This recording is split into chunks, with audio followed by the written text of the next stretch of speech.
오늘 이 아침에 하나님께서 저와 여러분에게 주시는 말씀은 요나서 1장 1절로 17절 말씀으로 요나가 여호와를 피하여 도망감 1-2강 두 번째 시간 함께 은혜 나누기를 원합니다.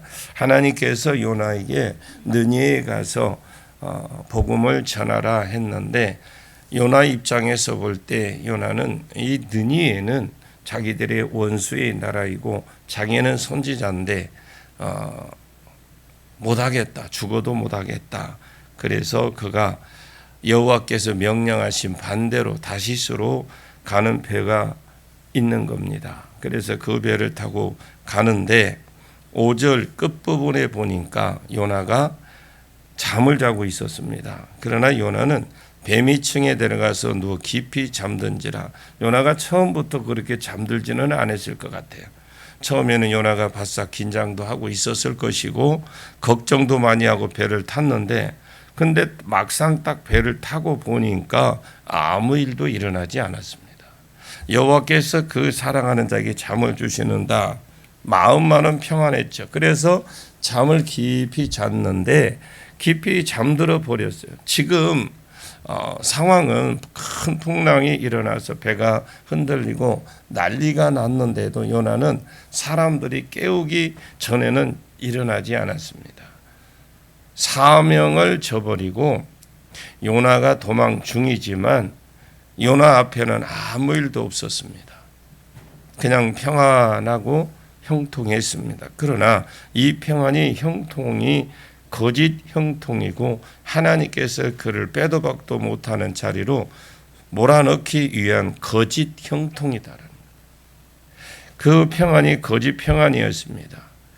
교회가 사명을 감당하지 않고 말씀과 기도에 깨어있지 않고 잠자고 있으면 당장에 뭐가 막 뒤엎어질 것 같지만 그러나 평안합니다. 그러나 그것이 거짓 평안입니다. 성도가 경건하게 살고자 하면 핍박도 하고 욕도 듣고 집에서 난리도 나고 마귀도 설치고 보통 심각해지는 것이 아닙니다.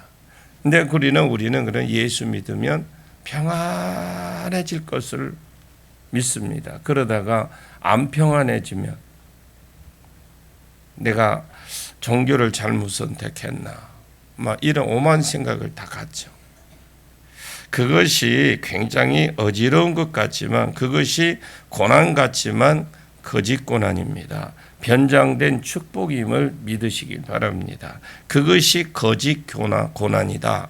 내 눈에 보기에는 어려워지고 어지러워 보이고 그것 때문에 기도하게 되고 그것 때문에 하나님께 더 가까이 가게 되고 그냥 세월만 지나고 나면 그것이 복이라는 것을 모든 사람이 알게 될 것입니다.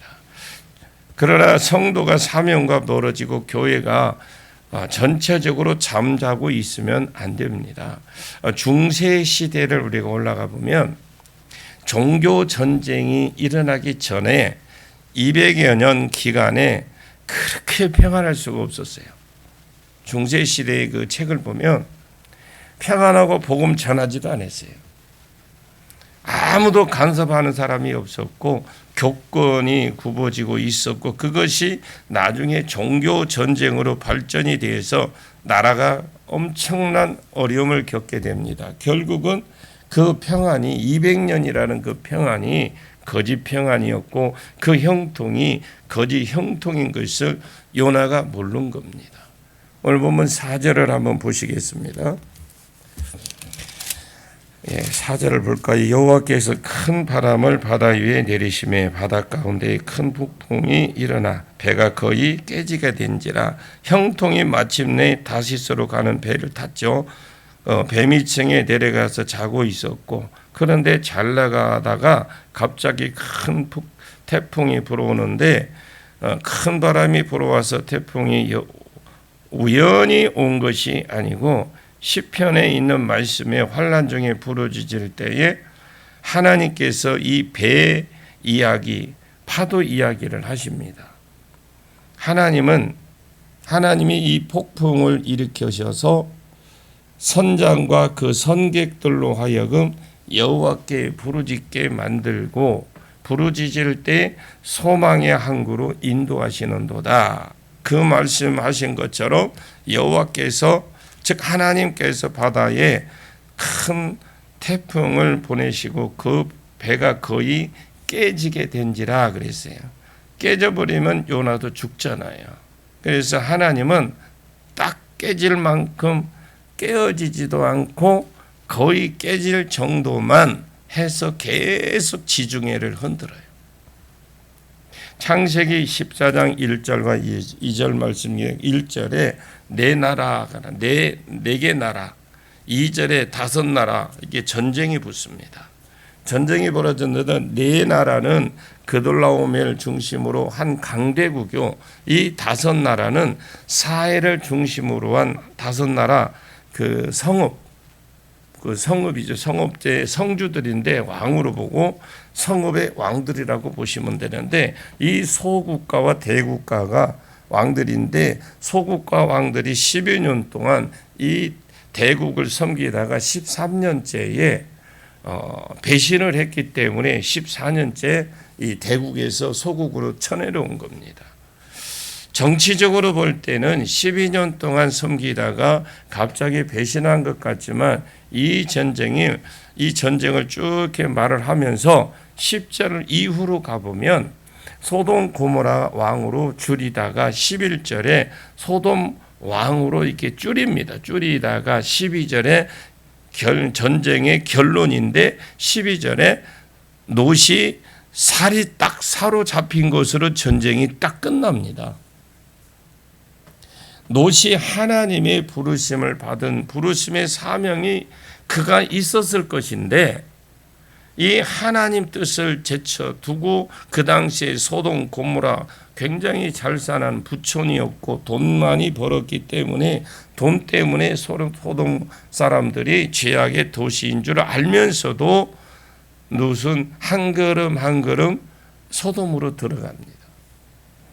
베드로 전후서를 우리가 통틀어 읽어보면 롯이 이곳에 살면 소돔 사람들의 음행한 행실, 불법한 행실을 보고 들음으로 그 의로운 영혼이 상했다라고 했어요. 점점 상해져 가면서도 그렇지 않아도 그 믿음도 없는 롯이 그곳에 살면서 그들을 보고 들어가니까 점점 영혼이 상해 가는데도 그냥 앉아 있었습니다. 그곳에 대한 하나님의 심판, 이 4개 나라와 5개 나라의 전쟁이에요. 하나님이 성도 딱 한 사람을 바로 잡으려고 4나라와 5나라 간의 전쟁을 이용하셨습니다. 하나님이 요나 한 사람을 바로 잡으려고 그 지중해의 작은 바다가 아니거든요. 지중해가 어마어마한 큰 바다인데 요나 한 사람을 바로 잡으려고 지중해 자체를 그냥 흔들어 버립니다. 태풍을 보내셔서 그건 우연이 아니겠죠. 하나님이 한 사람에 관심이 있습니다. 여러분 한 사람 한 사람에게 관심이 있으십니다. 그러나 더 크게 내려다 보시면 요나 때문이 아닙니다. 요나 한 사람 때문에 지중해를 흔들고 그 배에 있는 그 많은 사람들을 흔드는 것도 있지만 사실은 하나님이 40일 후면 공의에 의해서 심판할 수밖에 없는 이 느니의 백성들에게 관심이 가 있어요. 이 느니에를 살리려고 하면 요나가 가야 됩니다. 아멘. 그래서 요나 때문에 세상을 흔들어 버리는 거예요. 성도가 사명을 감당하지 않으면 세상 살 길이 없기 때문에 하나님이 성도를 괴롭히되 그 과정에서 많은 사람들이 어려움을 겪게 나 한 사람 바로 세우기 위해서 그 과정, 그 나 하나 과정 속에 있는 내가 바로 서는 그 과정 속에 나도 모르는 사이에 나 때문에 많은 사람들이 어려움을 겪게 된다라는 거예요. 예를 들어서 어떤 사람이 사명을 감당을 해야 되는데 사명을 감당하지 않으면 그 집안이 평안하지 않습니다. 그 사람을 정신을 차리고 돌아오게 하려면 그 집안은 평안하고 내 자녀가 평안한데 그 사람 혼자만 괴롭히는 것이 아닙니다. 그러니까 요나의 배는 물론이고 온 지중해에 돛담배를 타고 다니는 사람들이 지금 엄청난 어려움을 겪고 있다는 거죠. 하나님이 한 성도의 사람을 바로 잡기 위해서 그렇지 지중해를 흔들더라는 겁니다. 그러면 성도 한 사람에게 관심이 있어서 그러느냐? 절대로 그렇지 않습니다. 요나가 느니에를 가야 되기 때문에 깨어있지 못한 이 성도 한 사람 때문에 지중해를 흔들고 있습니다. 중학생이 학교를 다니면서 아이를 낳는 세상이잖아요, 지금. 신문에 나왔는데 그 신문 기자가 하는 말이 이 지경이 될 때까지 학교는 뭐 했으며 아버지 엄마는 뭐 했던고, 그게 옛날 국민일보에 나왔던 말이에요. 그리고 기사 마무리를 딱 해버립니다. 학교는 뭐 했고 그 엄마 아빠는 뭐 했는고. 정치적으로 이 지경이 되고 이 지경이 되고 이 나라가 이 지경이 될 때까지 교회는 뭐 했던고. 교회들이, 즉 교인들이 자기 집에 돈 달라고 기도나 하고 깨어 복음을 전하지 않고 사회가 이 지경으로 돌아가고 있다는 겁니다. 우스운 게요, 지금 여러분 유튜브에 나오는 설교들은 뭐 그 설교하는 사람들이 WCC에서 거기서 설교했던 사람이 차별금지법에서 또 설교하라고 세웠어요. 이 웃기는 세상이에요. 여러분 WCC 알지요? 모든 종교는 다 신이 있다고 하는 게 WCC거든요. 거기에서 설교했던 사람이 이번에 차별금지법 그걸 하는데 그것도 설교자를 세웠어요. 이게 나는 이걸 보고 막 머리가 흔들흔들라고 그래. 그분이 굉장히 그 설교도 잘하고 다 해요. 여러분 나오는 거 보면. 그럼 그것이 누구의 책임일까? 깨어 경성에서 나팔을 불지 못한 교회의 책임입니다. 그 자기가 믿음이 없어서 눈이 짧아서 학교에 가고 지방까지만 딱 보는 겁니다. 정말로 이 사회를 향한 책임은 하나님이 누구에게 묻느냐? 요나에게 묻습니다. 교회에게 묻지 어떻게 하나님이 그 학교와 그 부모에게 묻겠습니까? 그러니까 큰 태풍을 맞아도 할 말이 없어요. 큰 태풍을 맞으니까 사공들과 사람들이 각각 자기 신을 불러서 막 구해달라고 합니다. 자기 신을 불러도 안 되니까 배를 가볍게 하려고 있는 물건 다, 그 비싼 물건 다 바다에 던져버리고, 사도행전 27장에 보시면 유라굴로라는 태풍을 만났을 때 살 소망이 끊어졌다라는 그 말로 바로 앞에 보면, 그 말의 바로 앞에 보면 물건을 스스로 바다에 던지라고 되어 있고요. 완전히 죽기 일보 직전 사람들이 자기 신들의 이름을 부르고 종교성이 있더라. 어떤 나라든지 하나님은 몰라도 그렇지 종교성은 다 가지고 있습니다. 그것은 칼빈이 종교의 씨라고 그랬거든요. 사람들이 종교적인 영적인 존재이기 때문에 사람 속에 하나님을 찾는 신을 찾는 신은 있다라는 거예요. 아무리 아프리카 오지 산간 벽지 촌에 들어가 봐도 5명이 모여 살아도 그들만의 신이 있다라는 겁니다. 배가 지금 거의 깨져게 생겼는데 신을 부르지 않는 사람이 어디 있겠습니까? 무신론자라도 그냥 옆에 있는 생각나는 신, 본신, 느꼈던 신 그라도 부를 겁니다. 배를 가볍게 하려고 모든 물건을 다 바다에 던지고, 돈도 생명 앞에서는, 장사하는 이 큰 배, 생명 앞에서는 아무것도 아닙니다. 배를 가볍게 하려고 다 던졌죠. 그런데 요나는 태평스럽게 잠을 자고 있습니다. 교회가 사명을 감당하지 못하고 교회가 잠들어 있으면 세상보다 못한 곳이 교회입니다. 세상 사람들도 목사라고 하면 목사님이셔야 하고 자기 옷을 단정하고 그래도 조심을 합니다. 목사이기 때문에 알아주라는 그런 이야기가 아니라 교회가 타락하면 세상보다 못하다는 거예요. 성도가 성적으로 범죄하면 세상보다 더합니다. 성도가 말씀과 멀어지면 세상보다 더 악해진다는 걸 우리가 알아야 됩니다. 그 당시에 모든 사람들이 다 깨어서 어쨌든 살 길을 마련해 보려고 온갖 자기 신들에게 기도하는데 성도는 혼자 잠자고 있어요. 그때 세상에 와서 이런 말을 합니다. 6절을 보십시다. 6절 시작. 선장이 그에게 가서 이르되 자는 자의 어찌함이냐. 일어나서 내 하나님께 구하라. 혹시 하나님이 우리를 생각하사 망하지 않게 하시리라 하니라. 이게 누가 하는 말이냐? 세상 사람이 그러는 거예요. 잠자는 자여, 성도에게, 잠자는 성도에게 세상에 와서 복음 증거하지 않고 도망 중인 성도에게 세상에 와서 잠자는 자여 어찌함이냐. 네가 누군지는 몰라도 지금 잠잘 때냐. 일어나 네가 섬기는 하나님께 구해라. 여러분, 우연은 없습니다. 하나님의 음성을 주실 때에 하나님의 방법은 사람이에요.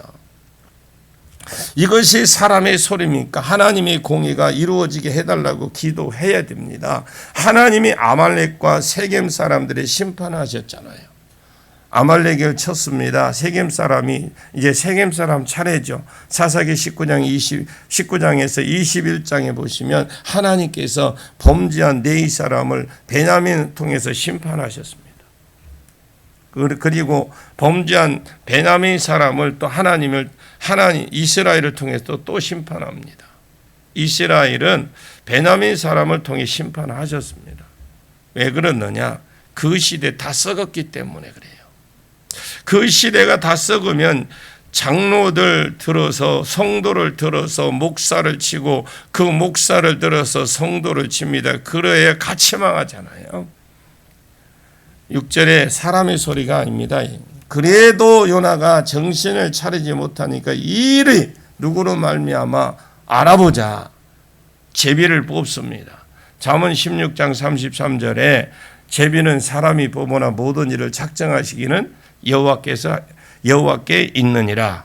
제비를 뽑았더니 요나가 뽑혔습니다. 요나가 스스로 한 것이 아니고 제비를 뽑았더니 범인이 누구인지 밝혀졌죠. 그러자 세상 사람들이 8절 보십시오. 8절 시작. 무리가 그에게 이르되 청하건대 이 재앙이 누구이기 때문에 우리에게 임하였는가 말하라. 내 생업이 무엇이며 내가 어디서 왔으며 내 나라가 어디며 어느 민족이 속하였느냐 하니 그러죠. 마딜은 소금 특징 다만 밖에 버려져서 사람에게 밟힐 뿐이다. 요한계시록 10장에 하나님께서 요한계시록 8장과 9장에서 나팔재앙 전반기 대환란을 당한 자들에게 전반기 환란만 당했다고 회개하지 않는 것을 가르쳐 주면서 전반기의 그 대환란 때에 일어나는 그 일들을 사람이 죽어나가는 걸 보면서도 회개하지 않는 그들에게 가르쳐 주면서 그러나 저들의 악행과 음행과 술수를 회개하지 않더라라고 결론을 지면서 요한계시록 10장에 말씀에서 요한에게 말씀을 먹이면서 이 말씀을 저들에게 다시 예언을 하라고 그랬어요. 정신 못 차리는 저들에게 요한에게 다시 예언해라. 그 전반기 대환란 때 그 어마어마한 일들이 수많은 사람들이 죽어가는데도 그걸 보면서 회개치 않더라 하니까 10장 요한계시록 10장에 요한에게 그럽니다. 네가 말씀을 그들에게 먹이면서 하나님께서 말씀을 먹이면서 그들에게 다시 예언해라 그랬어요. 다시 예언하라고 하시면서 11장을 가서 보시면 그 사람들이 돌아오는 것을 볼 수 있습니다. 그러나 이 사명을 감당하는 자에게는 하나님이 엘리야와 모세와 같은 능력을 주겠다고 했지만 요한계시록 11장 1절과 2절 말씀에 보면 감당하지 않고 마당만 밟는 자에게는 내가 저를 1260일을 세상에 내준대요. 세상 사람들이 저들이 짓밟도록 하겠다. 맛있는 소금, 특징. 마태복음 5장 13절 너희는 세상의 소금이니 소금이 만일 그 맛을 잃으면 무엇을 짜게 하려 후에는 아무 쓸데없어 다만 밖에 버려져 사람에게 밟힐 뿐이니라. 성도가 사명과 멀어지면 세상이 밟힙니다. 반드시 밟힙니다. 요나가 자는 자여 어찌함이냐.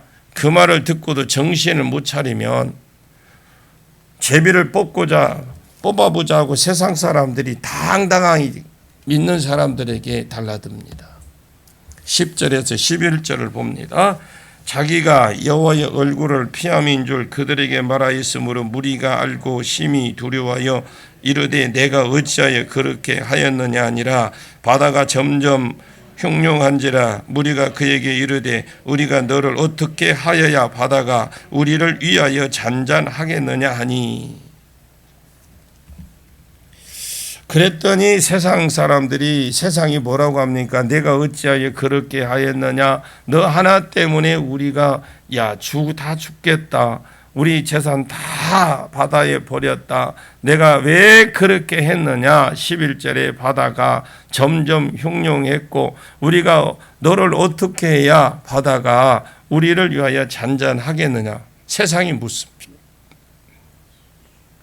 그때 요나가 한 말이 12절입니다. 12절 그가 대답하되 나를 들어 바다에 던지라. 그리하면 바다가 너희를 위하여 잔잔하리라. 너희가 이 큰 폭풍을 만난 것이 나 때문인 줄을 내가 아노라 하니라.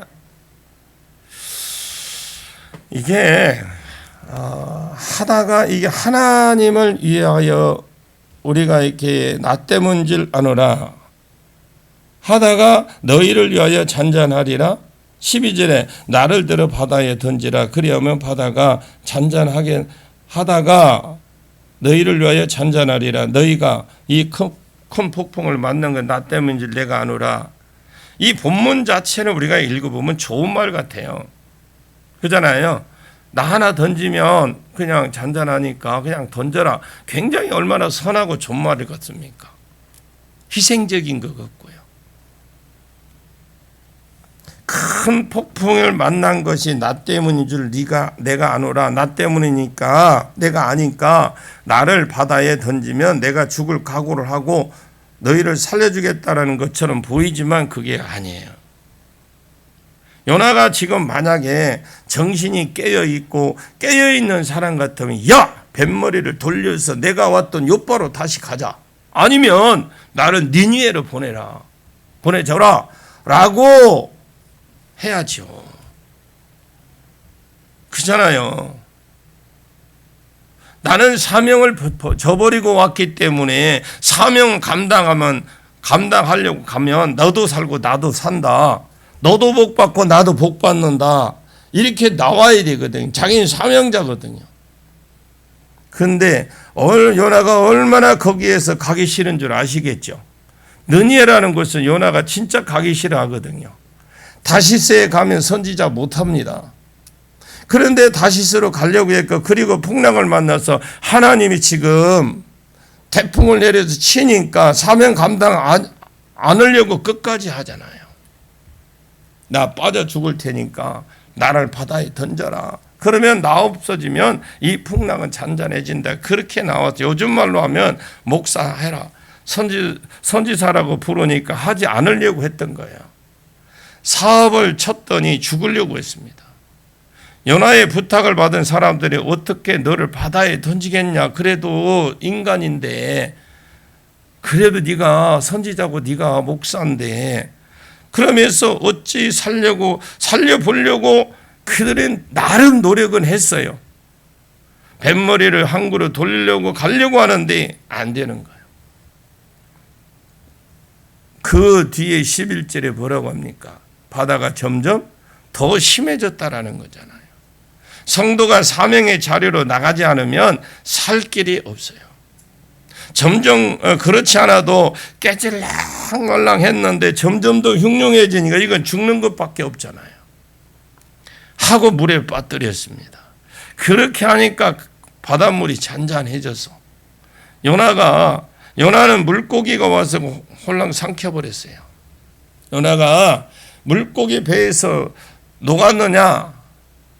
물고기는 유액이 나오면 녹아져야 되거든요. 여러분, 큰 물고기 들어가면 유액이 들어가면 녹아져야 돼요.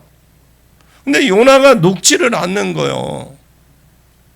그래서 물고기가 요나를 토해냈는데 토해낸 곳이 어디냐? 느니웨입니다. 여러분, 사람이 죽고 싶어도 내 마음대로 죽지 못한다는 걸 요나서를 통해서 보면 알 수 있어요. 또 다시스로 갑니다. 안 가져요. 안 가죠. 선장은 다시스로 가려고 했지만 물고기가 다시스로 가려고 하지 않고 하나님이 가라 하는 곳으로 가잖아요. 다시스로 가지 않아 죽여지지도 않았어요. 요한계시록 9장 5절 6절에 그러나 그들이 죽이지는 못하게 하시고 그래. 5달 동안 괴롭게 하게 하시는데 그 괴롭게 함은 얼마나 괴롭냐? 전갈이 사람을 쏟는 것에 대한 괴로움과 같더라고 그랬어요. 그날에는 사람들이 죽이기를 구하여도 죽지 못하고 죽고 싶지나 죽음이 그들을 피하리더라. 얼마나 괴로운지 산길을 딱 가는데 바위가 있는 거예요. 야, 내가 얼마나 괴로운지 네 바위 그 굴러와서 나 좀 싹 깔아먹게 죽여라. 바위가 너네 내려올 것 같은데도 안 내려오는 거예요. 얼마나 괴로운지. 그리고 3절에 보니까 황충이 귀신의 영이거든요. 귀신의 영들이 사람에게 들어가서 5달 동안 괴롭게 하고 죽이지 못하게 하더라.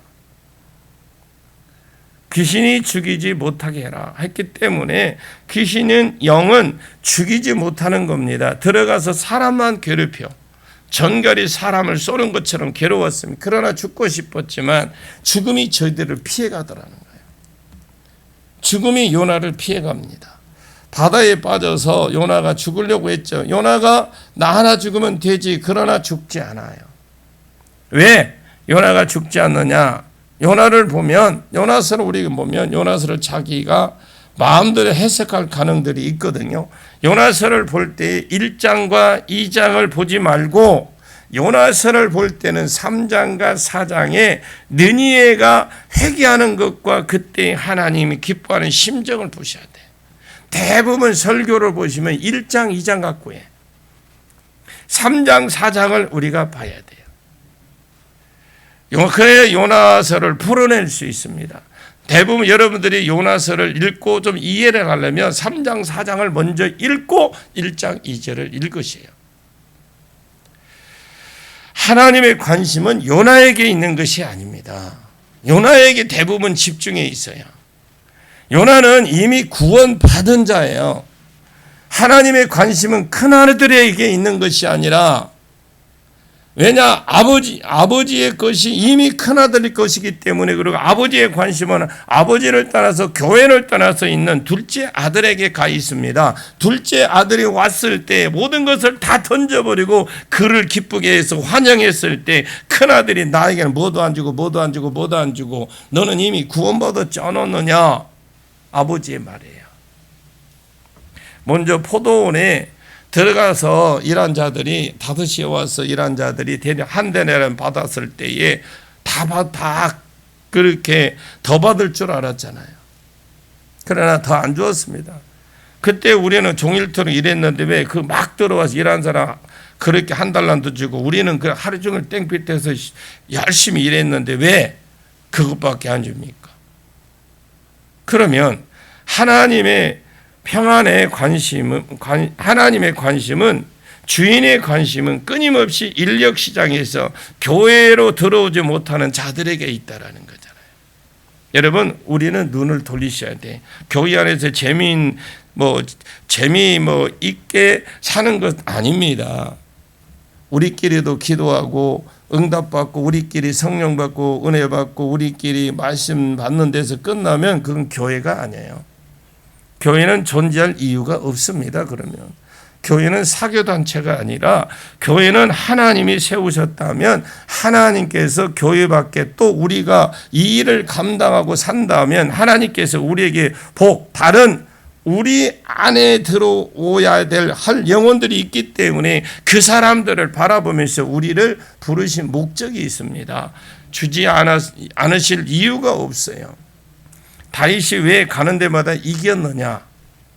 여호사가 왜 가는 데마다 이겼느냐? 여호사는 하나님의 두 번째 약속을 이루었습니다.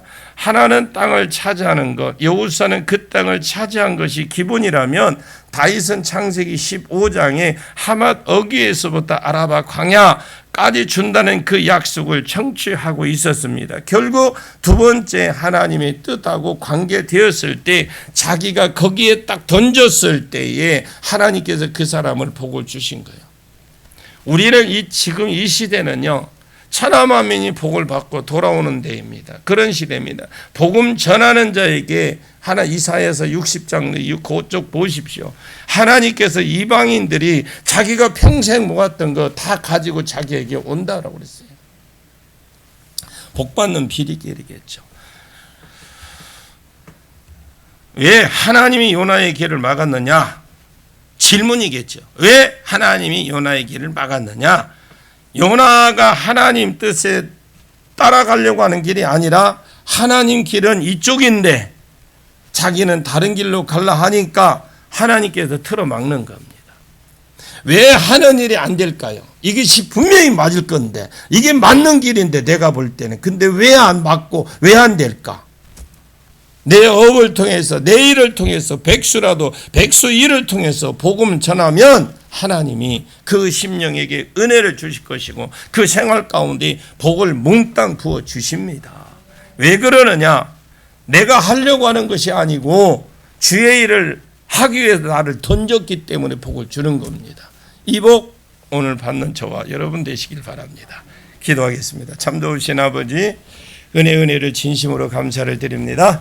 하나님, 우리가 요나가 왜 도망갔는지 물론 요나의 심정은 이해가 가지만, 그러나 사람의 이해가 아니라, 내 이해가 아니라, 내 생각이 아니라 하나님 뜻에 우리가 맞춰서 하나님께 복을 받는 우리의 모습이 되게 하옵소서. 오늘 그 복을 받을 수 있게 해 주시옵소서. 예수님의 이름으로 간절히 기도하옵나이다.